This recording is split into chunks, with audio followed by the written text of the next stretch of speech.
Please use the sharing tools found via the share button at the top or side of articles.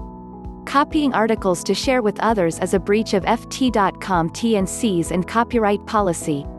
Email licensing@ft.com to buy additional rights. Subscribers may share up to 10 or 20 articles per month using the gift article service. More information can be found at https://www.ft.com/tour.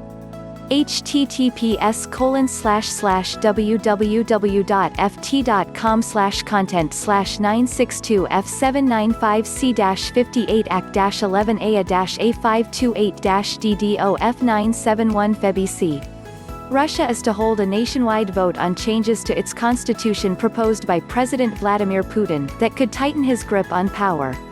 Existing term limits bar Mr. Putin from running for the presidency again, and the decision to let Russians have their say signals his eagerness to secure public backing for reforms that could potentially allow him to extend his rule in a different role. The process of rewriting the constitution has been pushed at breakneck speed since Mr. Putin's suggestion to overhaul it last month shocked the country's political elite and prompted the resignation of his prime minister and longtime ally, Dmitry Medvedev. Lawmakers are wrangling over which of nearly 1,000 proposed amendments will be included in the draft of the bill, which is set to go through a decisive second parliamentary reading on March 10. "I know that work on the new constitution is very active," a smiling Mr. Putin said at a televised meeting to discuss the new document with 75 officials handpicked to sit on the drafting committee.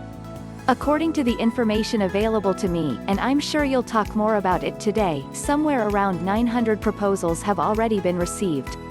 Pavel Krasheninnikov, co-chair of the committee, told reporters after the meeting that Mr. Putin had agreed to hold the public vote on April 22. The rushed rewriting process has drawn criticism from some political experts, many of whom have pointed to the unclear rationale for selecting members of the drafting committee. The group includes political officials, business leaders, an actor and a concert pianist.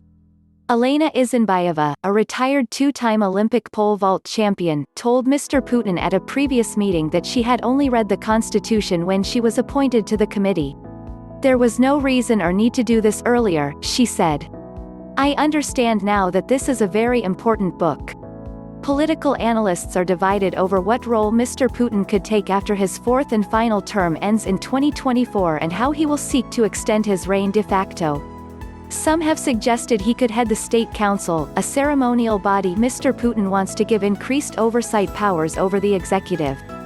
Vladislav Surkov, a longtime advisor to Mr. Putin who resigned this month, said on Wednesday that the new constitution could allow Mr. Putin to remain as president, given the updated document would reset the clock on the maximum 2 consecutive terms enshrined in law currently.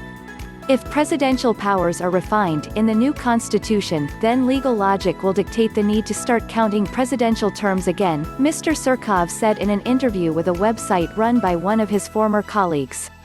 "We have, in fact, naturally developed not just a presidential but a hyper-presidential form of government. In my opinion, it should be solidified formally and legally." Mr. Putin has remained evasive about when he decided to overhaul the constitution and why, leaving even most of his closest aides in the dark. "I knew," he told State newswire TASS in an interview last week. "Isn't that enough?"